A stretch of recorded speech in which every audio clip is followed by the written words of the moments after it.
Hey there, everyone. It's Rev Kev here. I hope you are having an amazing day. I am having a fantastic day today. Busy, but a great day nonetheless. So, sorry, I'm just looking at the screen at the same time here, just checking a couple of quick settings to make sure I've got this set up properly. So, hopefully, you will be hearing me okay. Just kind of jump over here to my other to make sure I've got this set up properly. There we go, perfect. So I mute that and looks like we're good to go. Man, how are you doing today? I'm repeating myself, I realize that, but I'm kind of having a personal celebration. I've been having an amazing last few days playing with social media, playing on YouTube, having a great time watching Star Wars Celebration, watching so many amazing videos and live streams and reading blogs, everything that was coming out of Star Wars Celebration. So I'm just in a really happy, good kind of Star Wars mood. I was very encouraged with so much of what I saw coming out of Star Wars Celebration. And so I wanted to just come on and live stream for a little bit today and just kind of celebrate a little bit of everything that's going on. One of the reasons for wanting to celebrate is I'm still honestly quite in awe on what's been going on with my channel over the last few days. I don't even understand how this works, to be flat out honest. I don't understand. I've been on YouTube for about 15 years, and I've never really done anything with it. I've hosted the occasional little video, and if you go through my video archive, you'll see there's stuff from like a long time ago, like stuff when my kids were little. And at the time, some of my most viewed videos were nothing that I did, but it was my kids playing with Warhammer and painting Warhammer miniatures. I have another video on here that's hidden because my kids would kill me if I made it public again, but I couldn't bring myself to delete it. It's my kids made this live action Pokemon mini movie, which had gotten like hundreds of hits. And my son was just mortified when his friends found it online. So he made me take it off. Anyway, so I've had this for a long time. I've used it kind of sporadically. And as I'm increasing social media usage in my workplace and also with a lot of other charitable organizations that I'm a part of, a number of community organizations that I like to be able to help out. As I learn more about this stuff, that I'm able to lead and help them have a greater impact in their areas and in their fields, basically in their field of influence is what I'm trying to do. So by playing with this more and more, it helps me learn it, and so I can teach it to other people. So all that being said, again, I don't fully understand exactly how YouTube works. I don't fully understand how it calculates all of this. But on Friday morning, my son Cameron, he's going to be 18, we were watching the trailer for Star Wars, The Rise of Skywalker, Episode 9, and we posted online our reaction video. I didn't think it was that great of a video. The quality of it was pretty crappy. We didn't add anything, any kind of bells and whistles to it. This was just him freaking out. He's a huge Star Wars fan. Though he may not like some of the direction that Star Wars is going, he's very hopeful and very excited about the future of Star Wars. For me, I wanted to be more hopeful, but I've been losing hope. And so anyways, we did this reaction video. Cameron freaks out in excitement, and I start welling up. I start tearing up. I'm like, why is this impacting me so much? Like, this is this is really hitting me. And so we post this online, and let me see if I can share this here. I think I can. Is there a way? Yeah, if I go here. Oh, wait a second. I just want to go. Sorry, I should have set this up before I started here. But I just want to show you this because this is just literally blowing my mind. on how that video is being seen right now. Where are you here? Gonna open this up. I'm not gonna play it. Yeah, so if I go here, sorry, let me share my screen here so you can actually see this.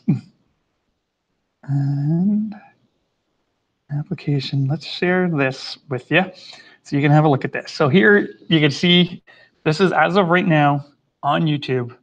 My trailer with Cameron freaking out and me in tears has got 6,550 views. I don't understand how this works. Every time I go back on and I log on, there's another couple of hundred that are adding to this. This is impacting the likes on it, obviously, 120 likes. It's impacting the number of subscribers and comments and everything. It's 6,550. Now, it's hilarious if you kind of look through my videos and see what my next video is. It's 300. Like, I've never done anything on YouTube that remotely had that kind of an impact. So it's pretty cool, and so I'm celebrating kind of this milestone. And so what's been really cool with this, so as of last week, so last Thursday, no, not Thursday, basically last Tuesday, April the 9th, I was sitting at 90 subscribers. 90 subscribers. You know, people from the fandom collective kind of put it out there, say, hey, can we get Kevin up to 100, you know, for before Star Wars Celebration. And now literally a week later, I'm up to 120. And that, just from the bottom of my heart, that just means so much to me. And, you know, I'm the type of guy, I monitor numbers. I look at data. I study data, I study numbers, because numbers are people. And I don't see this as just numbers. I'm not seeing this as just, I got to get the numbers up. I got to get the numbers up. Like, behind every single number is a person. And the fact that people would take the time to watch this, to comment on it, to like it, and to subscribe to it, it's meaningful to me, because there's a million other things that you can be doing with your time, a million other things that you can be doing and watching. And the fact that you're participating with me in the content that excites me and the content that I really like, just kind of shows we're just part of a bigger community. So from the bottom of my heart, thank you so much. And I am so looking forward to the days and months ahead as we play more and more play more and more with this, and hopefully grow this community together. So let me just take a little sip from my afternoon tea.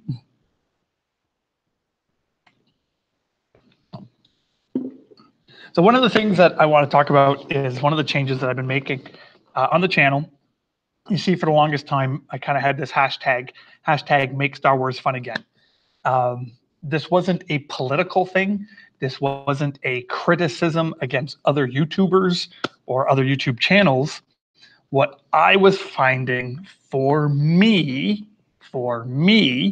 ever since The Last Jedi came out, I have become incredibly crusty and miserable about this topic of Star Wars. And I'm not normally a crusty, kind of whiny, complainy type of guy. I'm a glass half full kind of guy, a little bit more of an optimist. But I have very high standards, and I expect those standards to be met. I'm a storyteller. I love a good story, and storytelling for me is very important, where stories have a cohesiveness and they connect, and you don't break your story within your own story, like all these different things. And so I was just finding that this crustiness, this crabbiness was just kind of getting into my heart. And, you know, and there's a lot of great YouTube channels that are reporting on the failures of Star Wars, and they're doing a great job. And I love these channels, and I love watching these channels. But I just felt, for me, that's not how I'm going to contribute to the community. I'm going to focus on the areas where I want Star Wars to be fun, because there are still a lot of great things coming out under the Star Wars brand that I'm really excited about. Hey, Daddy Pants, thanks for joining us. Great having you here today. So for me, I really wanted this site to be about the things that are fun about Star Wars. Even in the areas where we disagree, even with the stuff that we don't like, we can talk about those things. And I will be talking about those things from time to time, and I want to talk about some of them today. But ultimately, I'm about the stuff I love about Star Wars. So that's what I want to focus on. So I've changed the hashtag. The hashtag was kind of make Star Wars fun again. I'm a Canadian. I'm not an American. That's the red shirt, see Canada flag, very proud. And then people kind of told me that my make Star Wars fun again sounded very pro certain political parties in the US. And I am nonpartisan. I'm a nonpartisan guy. I have my opinion. I keep my opinion to myself because of the position that I have. So I changed the hashtag in more of an action kind of thing. So the new hashtag I'm using is hashtag keeping Star Wars fun. Keeping Star Wars fun. That is for me. That is the goal for my heart and for my family and my sphere of influence. And I just want to keep having fun. So, what? Sorry that I'm a Canadian? What are you talking about? Okay, I could see that, I guess, because we don't have like the good Netflix and we have to get all of our digital stuff approved by the government before we're allowed to see it. But that's a whole other conversation. So, and it is funny being Canadians. A lot of my friends in the US, they go, oh, but you got like healthcare. We need to have your healthcare system. We pay for that. There's nothing free about our healthcare system. 50% of my income goes to government taxes. So there's nothing free. Okay. So just so you're aware of this, when you sit there and say, hey, we want healthcare just like our Canadian neighbors, we pay for that a lot. So anyway, just a few things I want to talk about. I want to talk about the great weekend that was Star Wars Celebration. Started on Thursday night, wrapping up today. So many great things came out of Star Wars Celebration. Yeah, exactly. Ain't nothing free. You pay for it one way or another. Exactly. Couple of quick things I want to talk about with Star Wars Celebration. Some of the things that I was really excited about. First, I want to talk about the stuff that we didn't see, not like the big panels that we didn't see, was in the area of Star Wars board games. So big fan. I'm a big fan of the Star Wars board games, done by Fantasy Flight Games. They do so many great products. Too many for me to buy them all. I kind of focus on 3 of their games right now. I play the Star Wars X-Wing. I play Star Wars Legion and Star Wars Imperial Assault. Those are the 3 big games, and all 3 of them are miniature games. X-Wing being their space combat game, Legion being kind of their big tabletop war game, kind of similar to Warhammer or Warhammer 40K. And Imperial Assault is more of a story-driven game, kind of with modular boards and kind of someone plays the role of almost like a dungeon master, like Dungeons and Dragons, controlling all the villains, and each player controls one hero. So excellent games, great products. So it was really cool seeing Fantasy Flight Game having a strong presence at Star Wars Celebration this year. They didn't have anything official that I saw on the official YouTube Star Wars page, but other people had posted stuff. So I'm so grateful for those sites. And I'm going to put a few links to some of those channels in the description after I'm done, because great sites that were covering all the new miniatures and all the new expansions that are coming out for both X-Wing and Legion. Like, for example, X-Wing has a new wave coming out. They're going to be starting to bring back some of the epic ships that were coming out before, that were in the first edition, and they're coming back out now. The big stuff was Legion. So they had a whole preview of the new Clone Wars miniatures that are coming out, so you could see them fully painted, and they were gorgeous. Oh my goodness, I was like salivating a little bit just looking at these things. So I was really excited to see those. So they had the clones and the battle droids, and showed a whole bunch of the up and coming miniatures that are coming out, like the Stormtrooper on a dewback. Gorgeous, just absolutely gorgeous miniature. The Rebel soldiers on Tauntauns, gorgeous.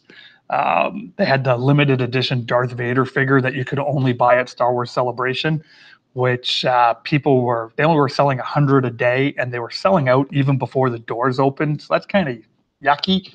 That kind of basically the people already inside before the doors open were buying them up and basically you see them on eBay now for several $100s.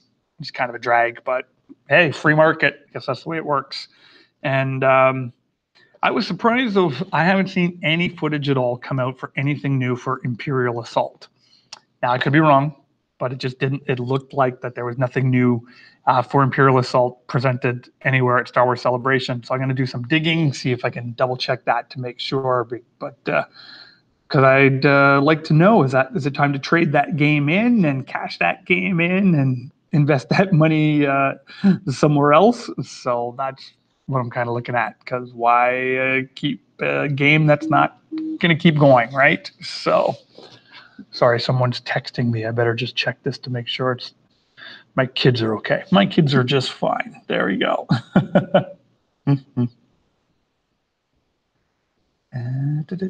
Ooh, they just announced that the next Star Wars Celebration is in Anaheim 2020. Anaheim 2020. So, hey, maybe I'll get that trip down to Florida in 2020. Ooh, that would be great. There you go. Anaheim 2020. We'll all go down to Star Wars Celebration and we'll crash Drunk 3PO's place. Oh, Drunk, you near Anaheim? We'll have to find out. Anyway, so a couple of other things I want to talk about Star Wars Celebration that I loved. Next thing was the Mandalorian panel.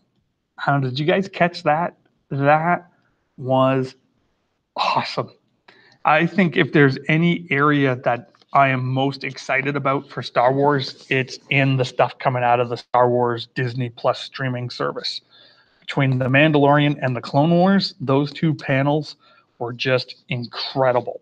Absolutely incredible. So seeing some footage from The Mandalorian was amazing. Absolutely amazing. Okay, I had no clue that they had Carl Weathers as one of the cast members for The Mandalorian. Kind of like, 1980 me was just freaking out because I was a huge fan of Rocky when I was a little kid, and Apollo Creed, I still could picture that scene where he's got the American flag shorts and live in America. That's Carl Weathers for me. So seeing him now in The Mandalorian is just epic. And just seeing the cast that they got and the directors that they got and the quality of this production is just gorgeous. So really, really, really excited about The Mandalorian. And there was some news that I just read today that they're not going to release all the episodes in one shot. Like it's only the first episode is going to be released on when it's open, which I think is brilliant. Because I'm a little guilty of this. Like when I get onto Netflix and the new show's on there and I just binge watch the whole thing in a weekend and then it's over and then I have nothing to look forward to. And then I'm like, oh, now what am I going to watch? Hey, spread out my entertainment over the long haul. Release an episode of The Mandalorian once every month, once every couple of weeks, once a week, something, instead of just devouring it all in one weekend and then I have to wait a year before the next season. So that's just my opinion. So hey, I don't know. What do you think? Do you like binge watching it all, or would you rather just kind of watch it, having to wait and learn a little patience? Maybe that's a healthy thing to go back to. So was very, very thrilled with the Mandalorian panel. Thought that was great. Everything that came out of that panel, I was really, really excited about. All the news there was fantastic. Yes, Daddy Pants, you say, I just can't justify giving Disney money to ramrod their politics down my throat and ruin a great reputation. Yeah, I hear you. And this is what I find fascinating, and this is something I want to talk about, is while I think we can clearly see that in the movies, we see this, in the new Star Wars trilogy. And not just the new trilogy. Honestly, I think we saw it in Solo. We saw it in Rogue One. The writing was on the wall. You saw this direction that they were going in. You saw it with the story group and all these different things. We're now starting to see it in the MCU as well. But And again, correct me if I'm wrong, I'm not seeing this in the Disney streaming material that's being put forward. I'm not seeing this in the gaming material. I'm not seeing this in the video game stuff. I'm not seeing this in the board game stuff that Fantasy Flight is doing. It really just seems to be the movie branch. Now, is it because it's a higher influence, or that's just they're kind of using that as kind of their target? I don't know, but I just don't see it as blatantly. Maybe that's it. I just don't see it as blatantly in the other things. Like there was nothing about the Mandalorian that I felt, well, there's an agenda here, or they're pushing some kind of political view here. Yes, was there a diversity in a cast? Absolutely.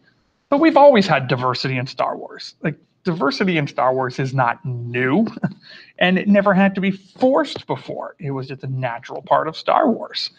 So I agree with you. Like when you're pushing it, you don't need to push diversity. It's, you know, so I'm hopeful. I'm hopeful with these things. And so I've kind of already made the decision that we will be getting Disney streaming when it comes out, just based on everything that I've been seeing. And you know what? And if it's wrong, and if I don't enjoy the content, I delete it. I unsubscribe. That's kind of my view on these things. Like, yeah, I wasn't part of the Solo boycott or anything like that. I saw it. It was fine. It was a decent movie. It was forgettable. The droid, whose name I don't even remember, was easily forgettable and easily deletable. But yeah, but I totally get it. And I know a lot of people are just concerned with this and just not giving any money to it. So, but I didn't see any evidence of that in the Mandalorian panel. I also didn't see any evidence of that in the Clone Wars panel. Again, just seeing them just finishing off the story that they wanted to tell. They knew there was one more season to do. For whatever reason, Disney canned it early instead of finishing off that one more season. And again, looks fantastic. Now, one thing I do got to say, though, I am a little disappointed that Ahsoka Tano comes back, even though Ahsoka Tano is one of my absolute favorite Star Wars characters ever. Love Ahsoka Tano. She's an amazing character. And but there was just something so incredibly powerful about how she left in the last episode of the last season of Clone Wars, and it ends there.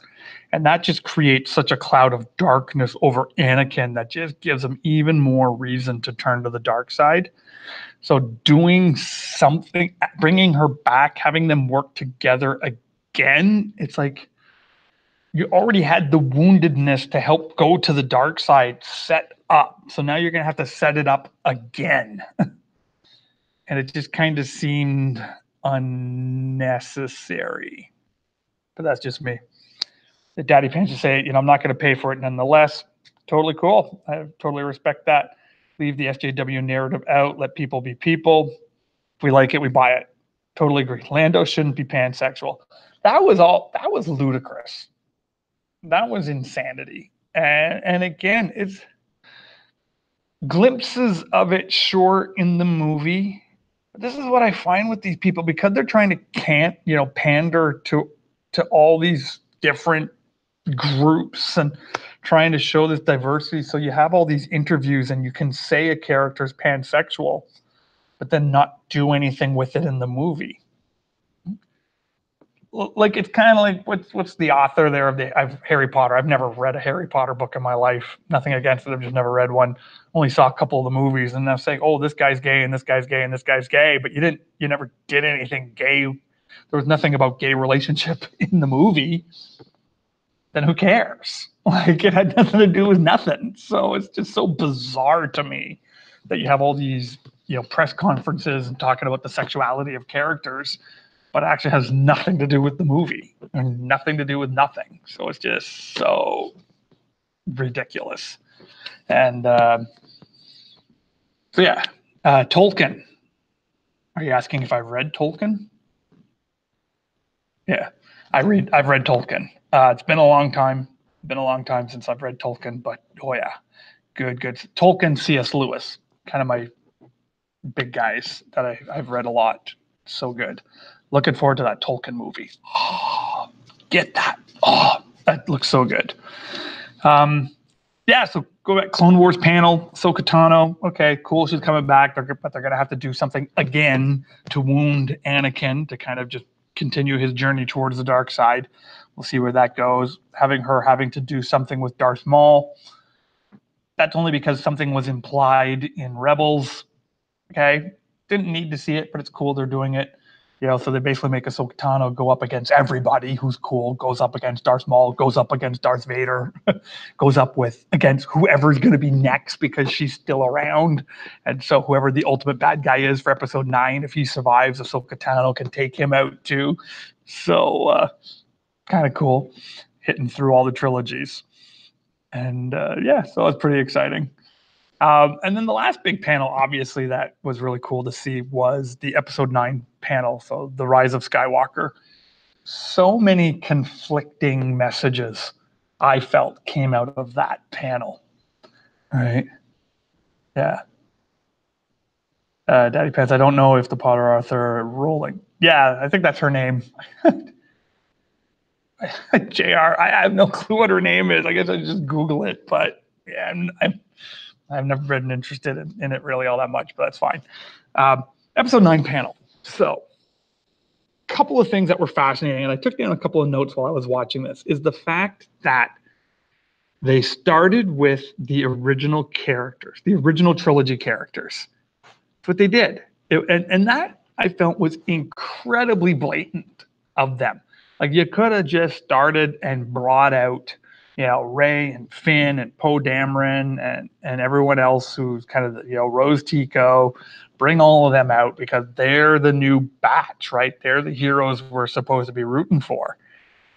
And they didn't do that. They brought out C-3PO. They brought out Billy D. Williams, and they spent a lot of time with them talking about the larger picture of Star Wars, their role that they have played since the beginning, and the joy of continuing and bringing them back into, by the language being used, was not just kind of background kind of roles, but prominent, important roles in the conclusion of the Skywalker saga.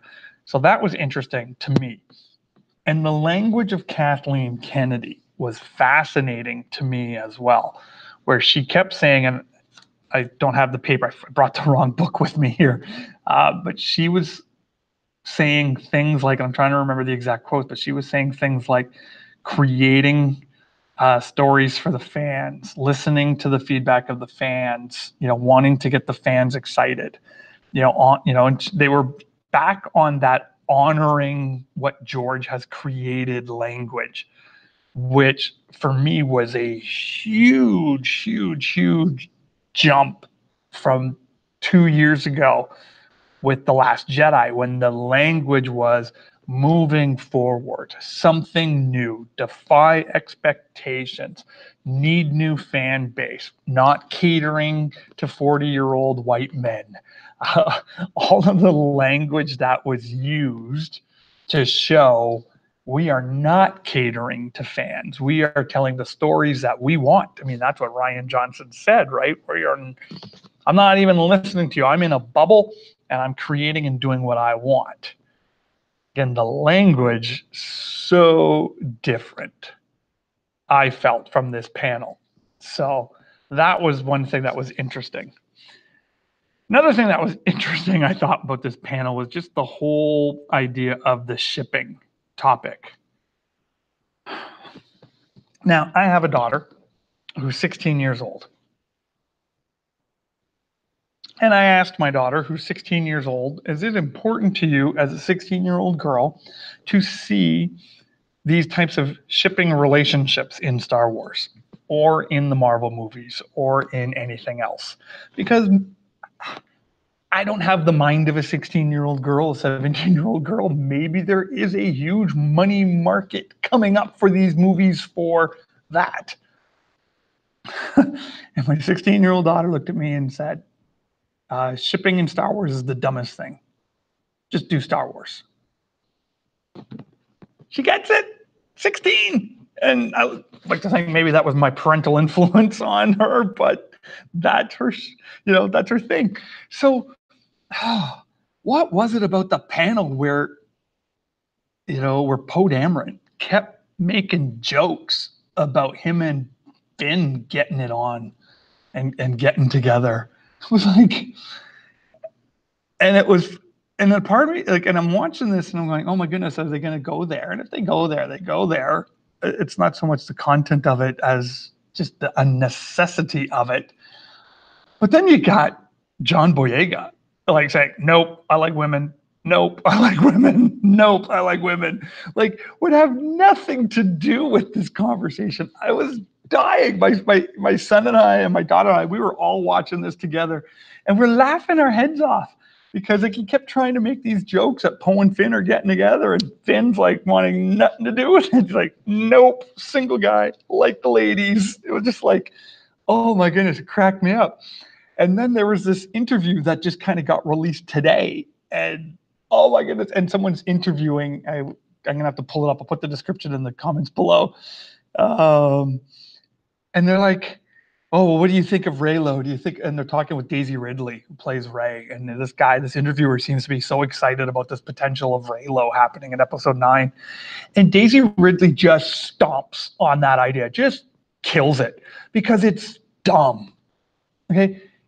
It is the worst form of storytelling. Like, I don't know how you could possibly think that a woman like Rey, call her Mary Sue, call her whatever you want, but for me, she is the embodiment of the light side. She is good, right? That came out of The Force Awakens when Snoke is saying to Kylo Ren, because of the dark side was rising, the light had to rise up to meet it. It's the balance of the Force.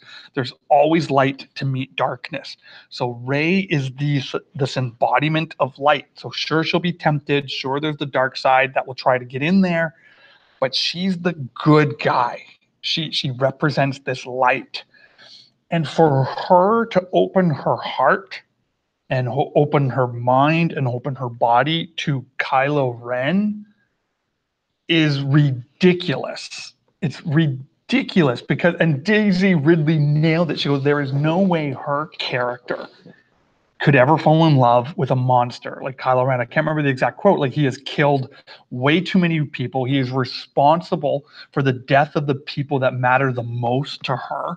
There's no way that heart changes. Now, she could have a heart wanting this person to be saved, wanting them to be redeemed, but she's not a character that's going to open up her heart to allow that type of a monster into her heart.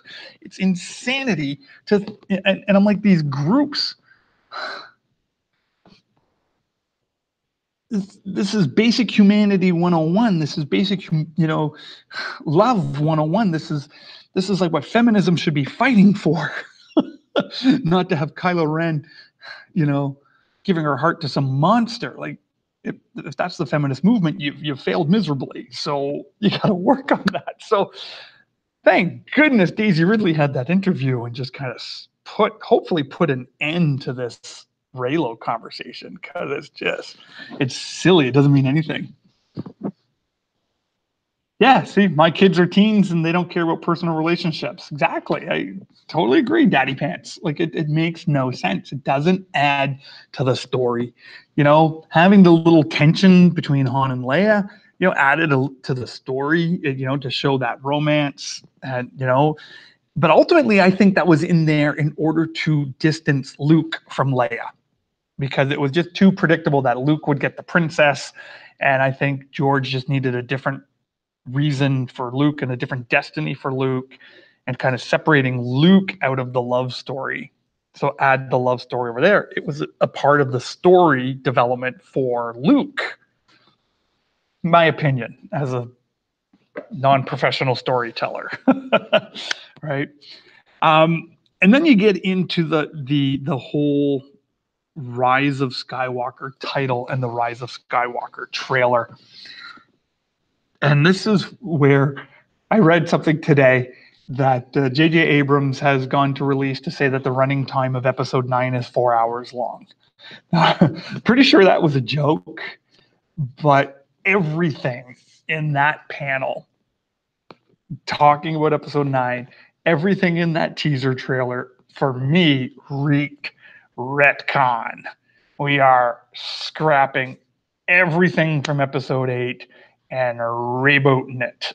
And every direction that episode 8 started going down, it's scrapping that up and saying that was a lie, getting back onto the story that was originally planned.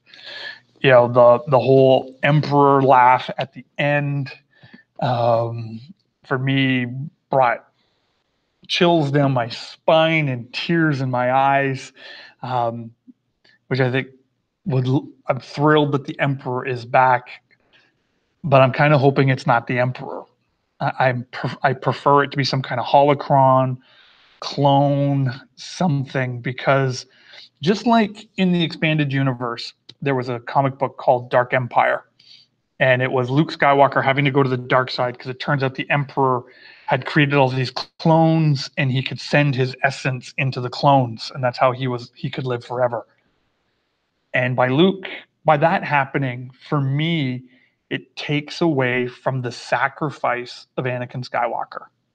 It takes away from the sacrifice of Anakin Skywalker. See, episode 1 to 6 was the rise, the fall, and the redemption of Anakin Skywalker, right? Just him being the chosen one, him bringing balance back to the Force because it was too evil, right? The evil came in, wiped out the good, and the evil was necessary because it was too good, too many Jedi, right? Trying to chosen one bring back balance, destroys this great evil. It's how he redeems himself. And then by having the Emperor still alive, the Emperor survived that. It just takes something away from the story of Anakin Skywalker. Now, of course, the big rumor is for episode 9, they're going to bring back Anakin Skywalker too. And so, you have Anakin Skywalker, and the rise of Anakin Skywalker, or the rise of Skywalker. Another word for rise, if you study the language, if you study, some ancient languages, another way that you can say rise is you can say resurrection, right? And so the resurrection of Skywalker to come back to defeat the evil that was still alive. Oh, I'd like that. I'd be down with that. And Rey is a part of the resurrection of Anakin Skywalker. She's not a reincarnated. Reincarnated and rise don't go together. They're not. I'd have to study this a little bit more, but they're not in the same kind of word category. They're not. They don't. You can't say rise. Reincarnation can't replace rise, whereas resurrection can. So this is me just geeking out a little bit on words. I apologize.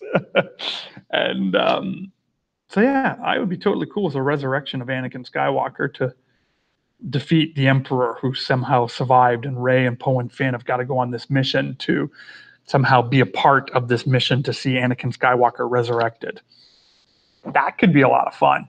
And if J.J. Abrams wants to make that 4 hours long, I'll go see it.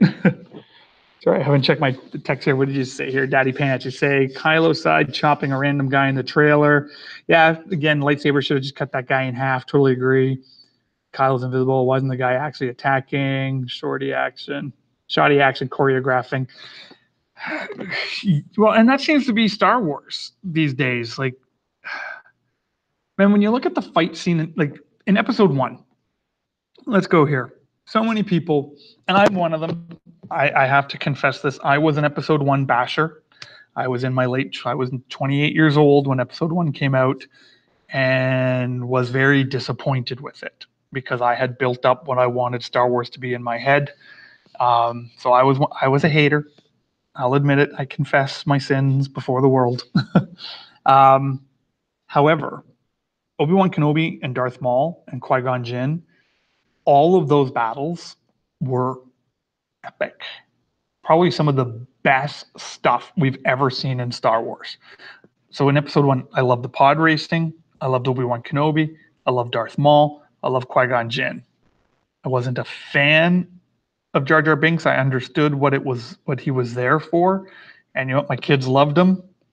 So I get it. Wasn't for me. Hated the midichlorians. It just hated the whole political stuff. It was just dry and boring. But the battles, the lightsaber battles were epic. They were incredible. And it seems like they've never been able to reproduce that. Sorry, I lie.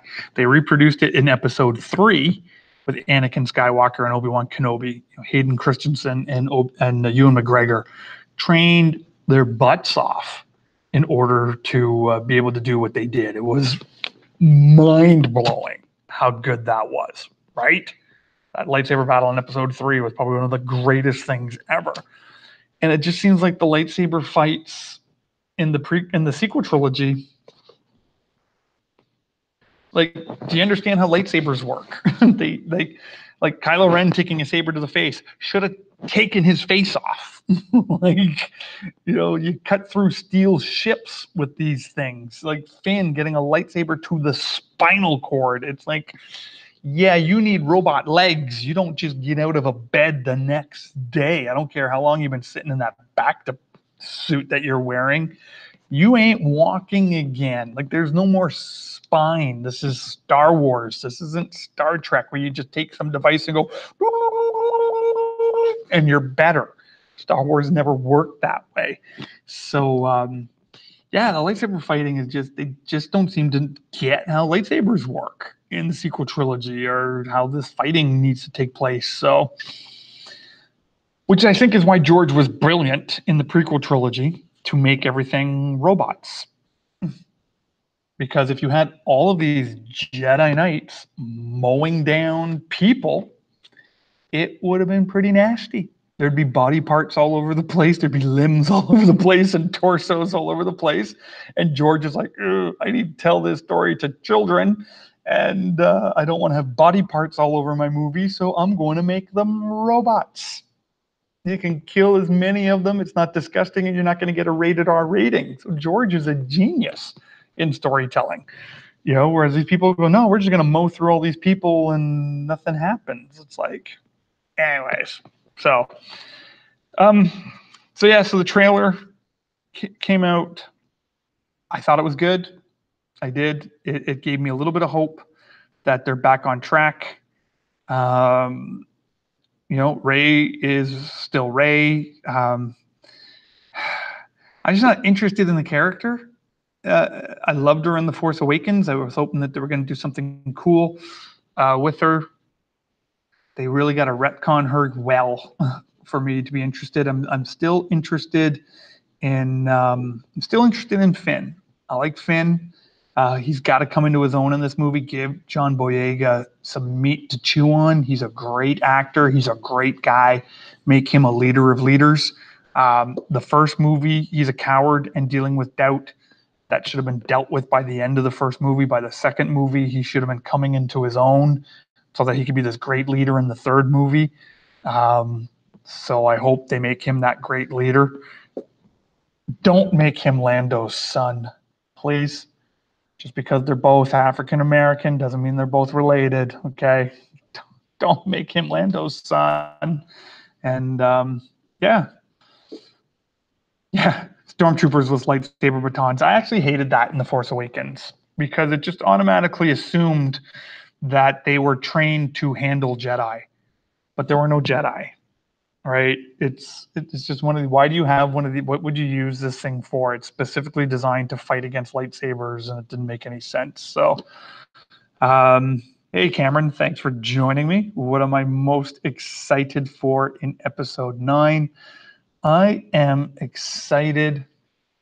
What am I excited for? I'm excited to see how they pull this off.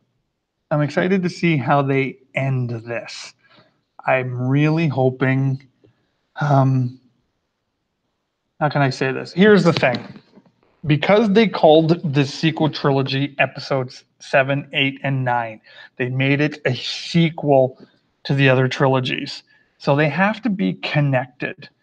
And apart from the characters in them, the story is not connected. You could have made another trilogy. You could have called it episode, this is Star Wars, the Resistance trilogy, episode 1. and have Han, Luke, and Leia in it as cameos, as passing the baton to the next generation, whatever you want to call it. And it doesn't have to touch base on their story at all. They're just these figures who could kind of just pop in and out and just do whatever you want. But because you made it a sequel, because you connected it, the story has to connect. It's not just connected simply because a character is in it. Look at other books and other things that do this, things like James Bond. You can have standalone James Bond movies that might have something common, but they're not like, it's not a James Bond trilogy where one part of the story connects into the next. They're standalone, right? You've seen this done in the Tom Clancy movies, right? Where Jack Ryan, it's not a continuation. It's just kind of these standalone stories, even though there might be this overarching story, but they're standalone, right? By calling it 7, 8, and 9, you made it part of the larger story. So what I am most excited about is seeing it come together. How are you going to make this? They're advertising it as the end of the Skywalker saga. Well, we already had the end of the Skywalker saga in episode 6. We already saw the rise, fall, and redemption of Anakin Skywalker. That's the Skywalker saga. Ultimately, it wasn't a story about Luke. It was a story about Anakin. So what I'm very excited to see is how they finish off that story. Thank you for the question. Appreciate it. Finn is Star Killer. Finn's backstory could create a perfect gray Jedi. Totally cool. You're right. Absolutely. I think Star Killer. I'm assuming you mean Star Killer from the Force, the Force Unleashed video games, right? Oh, good games, good story in those games as well too. That'd be very cool to see them do something cool with Finn. I would really like to see that a lot. So hopefully we see something cool come out of that. That would be great. And speaking of video games, the last thing I wanted to talk about, just as we kind of, talk about the things I really loved about Celebration Weekend, was this new video game, Star Wars Jedi Fallen Order. Wow. I'm not a huge gamer. I like video games. I hate shoot 'em up games. Just not my thing. Like games like Call of Duty and whatever. I don't even know the names of the other ones. Not my thing. Big, massive multiplayer things like Fortnite or whatever.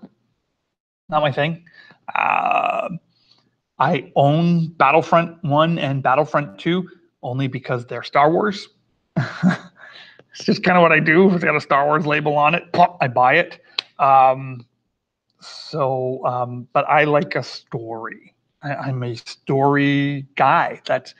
You're not gonna get me hooked on a video game by leveling up.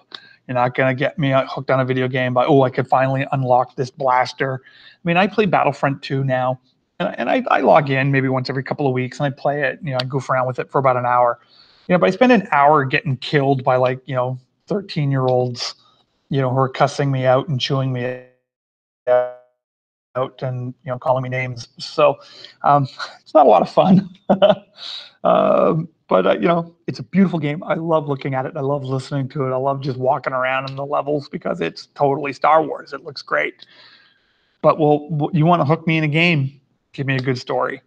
The Batman games, the Arkham series games, phenomenal games. Even the ones that weren't as good, like the prequel one and the final one, still hooked because I love the stories. And it's like, I'll keep playing. I want to know what happens next. My favorite video games of all time are the Nathan Drake Uncharted games. Phenomenal story. Love those stories. Great character, great storytelling, fun, good laughs, good suspense. Suspense. I was going to say suspension. It had some good suspension too in the Jeep levels. Love those games. Just finished playing Spider-Man. Sony's Spider-Man. Phenomenal game. They just kept the story pace just going great. Get to play as different characters. Beautiful game. Loved it. And but then they just haven't done this with Star Wars. And I think this is one of the biggest failures of Disney Star Wars is like when they canned Star Wars 1313, like everyone was so excited for this game to finally play a really cool Star Wars game again in the underworld, bounty hunters and all that. It just looked so good. Duck Hunt, best game ever. Oh my God, I got a funny duck hunt story. So this is the rabbit trail, but I totally agree with you. My sister's husband, my brother-in-law, they're not together anymore, unfortunately. But when I first met him, they live in Tennessee, so they're in Tennessee, and he works for the sheriff department in Tennessee. So he's a sheriff. He's a and when I think Tennessee sheriff, I think the Old West. Because I'm Canadian and that's what we think of sheriffs in Tennessee. Okay. I'm picturing him with his big star badge and his boots and his spurs and his 6-shooter. So anyway, so I meet him for the very first time and he's playing duck hunt. It wasn't actually duck hunt, but it was a hunting game with the little light gun and everything.